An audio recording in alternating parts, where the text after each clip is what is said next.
Workday 2 for President Trump brought more executive actions, more meetings with business leaders, and word that a new Supreme Court nominee is only days away. The decision to jumpstart work on the Keystone XL and Dakota Access pipeline projects is both a shot across the bow to environmentalists.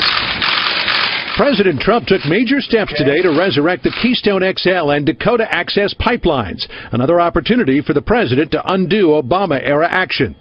We're going to renegotiate some of the terms, and if they'd like, we'll see if we can get that pipeline built. A lot of jobs, 28,000 jobs, great construction jobs. The Twitter sphere lit up with protest from environmental groups. Earth Justice condemns President Trump's executive order on Keystone XL and Dakota Access oil pipelines, wrote one group.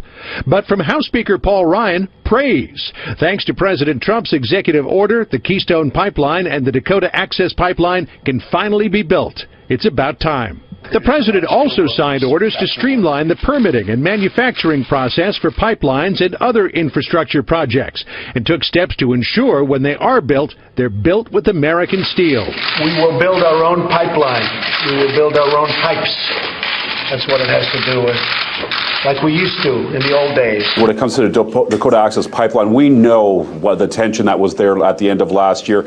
We know how many thousands of people were against that pipeline being built. We also know that the U.S. Army Corps nixed the project, and there was jubilation over that, of a celebration, and we thought that this thing was over. But you know what? A lot of people, 1,000 of them, decided, you know, we better stick around because Trump's going to be the new president and things might change. And that's exactly what went down. On Tuesday, tribal leaders protesting the construction of the North Dakota Access Pipeline promised to fight Donald Trump's order to revive the project.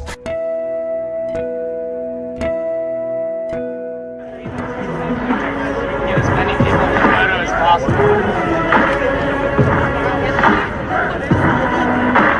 City by city, block by block, we stand, we're standing rock. City by city, block by block, we stand, we're standing rock. Participants of the Trans-Pacific Partnership deal are looking for ways to save the trade agreement after Donald Trump pulled America out of it.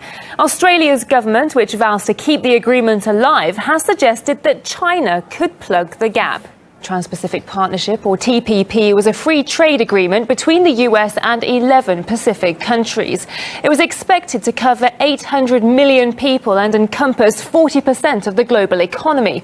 Originally, China was not even invited to the project, with many experts seeing it as an attempt to contain the nation's influence in the region. After Donald Trump pledged to put America first in his inauguration speech, a senior Chinese foreign ministry official hinted that Beijing may pick up the torch of global leadership if no one else does. It's not China that's rushing to the front, but rather the front runners have stepped back, leaving the place to China. If China is required to play that leadership role, then China will assume its responsibilities. China says that it will not compromise on its rights and interests in the South China Sea, regardless of where the country stands. China's position on South China Sea issue is clear and consistent. Our actions in the South China Sea are reasonable and fair. No matter what changes happen in other countries, what they say or what they want to do, China's resolve to protect its sovereignty and maritime rights in the South China Sea will not change. Chun Ying was responding to Washington's recent remarks concerning its interest in the disputed region. She said that China recognizes the free navigation of vessels as long as it is in accordance with international law. The official noted that the U.S. is not a party to the South China Sea issue. China and several regional countries seeking control of trade routes are locked in a maritime dispute over the South China Sea. This has also become a source of tension between China and the U.S., with Beijing accusing Washington of meddling in regional issues and militarizing the region. Speaking more about the new administration, President Trump's election could have a big impact on Russia, one of the world's largest economies.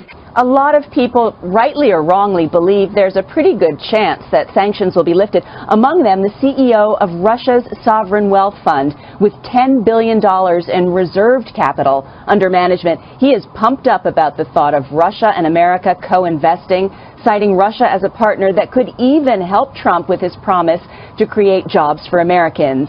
Dmitriev says the prospect of tapping Russia's 140 million strong market could be appealing for Americans, and claims his country's economy is in solid shape despite the sanctions. They really didn't destroy Russian economy as the hope was. Our stock market grew 50% last year. We struck a very important agreement with OPEC to stabilize oil prices. As I mentioned, we'll have a 2% GDP growth of the Russian economy this year. Now, Kirill Dmitriev says that the weak ruble has actually been really good for Russian exports as well, but people who actually have expenses in dollars here will tell you an entirely different story. Now, in terms of some of the concerns about corruption and other problems associated often with doing business in Russia, a couple of statistics here, Jenna. The World Bank's ease of doing business ratings has put Russia at number 40 out of 190, and that is up from 51 of last year. Russia is now China's biggest crude oil supplier, overtaking Saudi Arabia for the top spot. Russian oil exports to China surged nearly a quarter over 2016 to 1.05 million barrels per day. Saudi Arabia shipped 1.02 million barrels per day. While Saudi Arabia mainly relies on China's state oil firms as clients, Russia took advantage of a different market, China's independent refineries. Nicknamed teapots because of their smaller processing capacity, they just gained authorization to import crude oil in 2015. For them, shipments from Russia are easier to process because they come in smaller cargo sizes from a much closer distance. Russia's newfound friendship with these teapot refineries significantly increased its crude oil sales in China in 2016, and teapot refineries are expected to import even more in 2017. So it's possible Russia could maintain its #1 spot in China once again this year. UK High Court today crushing the will of the people in a victory for the British elite. Supreme Court has ruled the government cannot trigger the Brexit process without first receiving Parliament's approval. The claimants argue that as a result of leaving the EU, UK law will change and legal rights enjoyed by UK residents will be lost. Accordingly, they say, the government cannot trigger Article 50 unless authorised by Parliament. The British Secretary for Brexit says the Britons have already voted for leaving the European Union and that Brexit must not be delayed.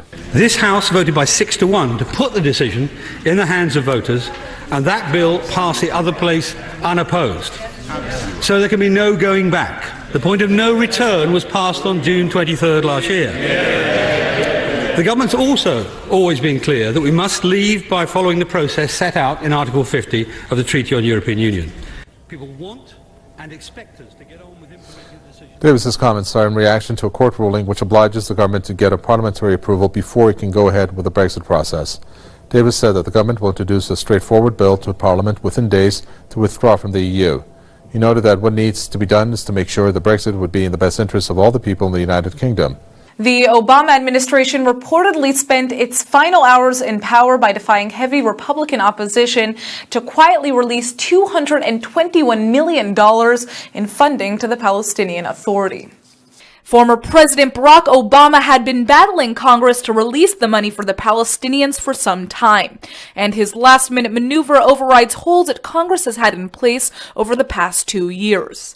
These kinds of congressional blocks are generally respected by the executive branch, but this one wasn't legally binding since the Palestinian funding had already technically been allocated when American lawmakers gave it their initial approval as part of the 2015 and 2016 federal budgets. They later stopped it from being delivered as part of a punitive response to unilateral Palestinian efforts for membership in international organizations. According to one State Department official and several congressional aides who remain unnamed since they aren't authorized to speak to the media, the outgoing administration unexpectedly notified Congress the money was being released, just hours before Donald Trump took the oath of office. The financial package is supposed to be used to advance political and security reforms, the preparation of good governance, and the rule of law in a future Palestinian state, as well as humanitarian aid in the West Bank and Gaza. The new president and the congressional members of his Republican Party are likely to be outraged by Obama's last act. In northwestern Syria on Tuesday, heavy fighting erupted between a powerful jihadist organization and more moderate rebel groups. The rebel infighting threatens to further weaken the opposition to the advance of President Bashar al-Assad's Syrian regime. Rebel groups who fight under the Free Syrian Army banner, some of whom have representatives attending peace talks in Kazakhstan, have accused the radical jihadist group Fateh al-Sham of launching a surprise attack on their positions west of Aleppo. Long-standing tensions between Fatah al-Sham and more moderate rebels, a number of them backed by Turkey and other states that have opposed Assad, have surfaced again since regime forces backed by Russian air power and Iranian-backed Shiite militias pushed rebels out of Aleppo last month. Malaysian police arrest 4 people with alleged ties to a terror cell in the Philippines. Authorities say the suspects include 1 Filipino man, his Malaysian girlfriend, and 2 Bangladeshi men. All are allegedly connected to an Islamic State cell based in the southern Philippines. Police announced the arrest on Monday, January 23rd. According to Kyodo News, the Inspector General of Police said authorities have, quote, succeeded in crushing a new terror cell. Inspector General Khalid Abu Bakar says the group was trying to use the Malaysian state of Sabah as a transit point for terrorists. The Filipino suspect, Khalid says, was under orders to smuggle new members from Malaysia, Indonesia, and Bangladesh. The 2 Bangladeshi suspects, he notes, were some of those new recruits. Malaysia is reportedly battling an increase in terrorist activity. More than 200 people with suspected ISIS ties have been arrested there since 2013. Around the world, Japan is reportedly reviewing the possibility of revamping its defenses amid looming diplomatic and security concerns. The Mainichi Shimbun reported Tuesday the Japanese government is seeking to create an agency to oversee all branches of its military. The Japanese daily adds Tokyo is mulling the possible deployment of a missile defense system to protect against potential provocations from China and North Korea. According to government officials quoted by the newspaper, the defense review was prompted by looming concerns over President Donald Trump's America First policy, the continued threats from Pyongyang, and the territorial conflicts over the ownership of a group of islands in the East China Sea. Japan takes its defense to new heights, successfully launching its first ever military communication satellite. The Japan Aerospace Exploration Agency, along with Mitsubishi Heavy Industries, launched the Kirameki-2 satellite from JAXA's Tanegashima Space Center on Tuesday, January 24th. Currently, Japan's military uses 3 civilian satellites. The 3 X-band satellites will reportedly quadruple Japan's broadband capacity and will allow the country's military to communicate much more efficiently. Japan also plans to use them to boost its emergency response capability in the event of a natural disaster and to help keep an eye on activity from some of its neighbors like China and North Korea. Thailand's capital is set to hold its first gay pride parade in 11 years. Phuket has hosted an event every year, but a small group of organizations is bringing pride back to Bangkok. Out BKK, the HIV Foundation, and Rainbow Sky Association are putting together the 6-day event that will feature workshops, film screenings, and, of course, the parade. An Out BKK organizer said, quote, "It's time to fly our rainbow flags high and show the world that Thailand is also progressing toward free and equal rights for everyone." In 2015, the country introduced anti-discrimination laws based on gender and sexual orientation. Some hope the Bangkok parade could pave the way for marriage equality for the LGBTQ community.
Mount Semeru, Mount Sinabung, Mount Lokan.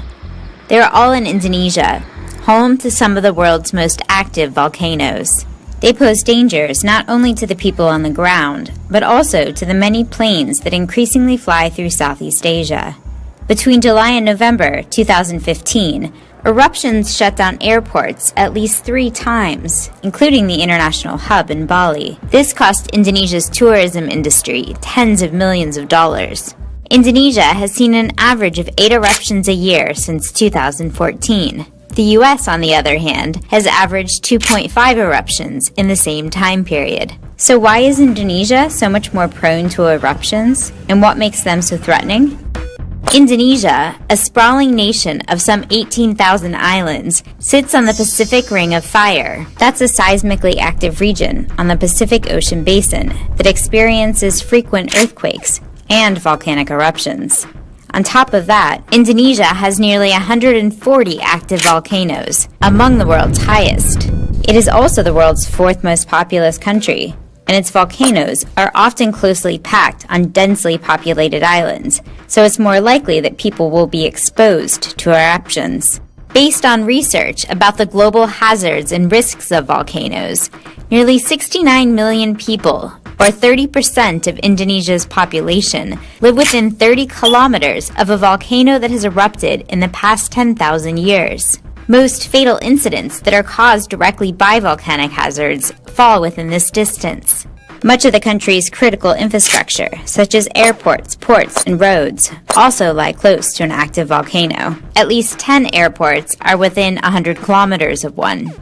Indonesia also has some of the world's most hazardous volcanoes, according to researchers at the University of Bristol. Those hazards include highly explosive eruptions and lava flows. Of the 57 classified volcanoes, 12 are considered hazard level 3, the highest level. Regions of Japan, Taiwan, and South America also face similar risks. Global sea level rising is unfolding at a stunning pace, and a new report from the National Oceanic and Atmospheric Association says the U.S. will find itself directly in the crosshairs. The study finds that over the coming decades, some parts of the nation's coastline will be hit harder than others. The report was co-authored with the U.S. Department of Commerce, the U.S. Geological Survey, the EPA, and the South Florida Water Management District, along with scientists from Rutgers and Columbia University. The group outlined 6 likely scenarios for sea level rising, ranging in severity from low to extreme, so that communities and the federal government can plan around those likelihoods. A Nacogdoches surgeon is picking up the pieces after his office burned Friday night. But for all the things he lost, he's choosing to focus on what survived. Our Caleb Beams found out how he's holding on to hope and what he found in the rubble. Dr. Chuck Page is a man without an office. On Friday, his office caught fire shortly after he noticed a popping noise. Some computer people come look at the wiring and everything, and then we left about 5, and then we came back about 5:30, and of course, that's when kind of all chaos broke out. Every corner you look at in the building that he has spent decades in has damage, from busted out windows to melted office equipment. It's hard to come up with words at first. How do you express, kind of your feelings and your emotion when you're going through something like this? But the more he looks around, the more words come to him. I mean, it's pretty much all gone. It's just all it's like walking around in a big sewer. Does that help? In the middle of all the destruction, there is some hope. Up these stairs, family portraits spared by the blaze, and right past them, a sign of his faith, not damaged. Just there's things that we just don't have any kind of explanation for. We can always kind of remember these things. And his most precious possession saved, his Bible. You see the back of it. You can see how it's been all charred, but it's just a reminder that, the eternal things will always be there. And while leaving the building, Page received a call about a patient. I didn't expect you to find anything. We were calling. Putting everything back into perspective. As we serve other people and we begin to help other people, we realize that our problems sometimes are not as big as what we thought they were. A Christian university in Mississippi was also hit hard by those devastating tornadoes. William Carey University in Hattiesburg suffered extensive damage, but thankfully no one was killed. A school spokesperson says nearly all of the 30 buildings on campus were damaged and about 100 vehicles were totaled. But the university president says something remarkable happened at the chapel. We had extensive damage to our beautiful Bass Chapel on campus, but the Bible on the pulpit is left undisturbed, and it's open to Psalm 46. God is our refuge and strength in times of trouble.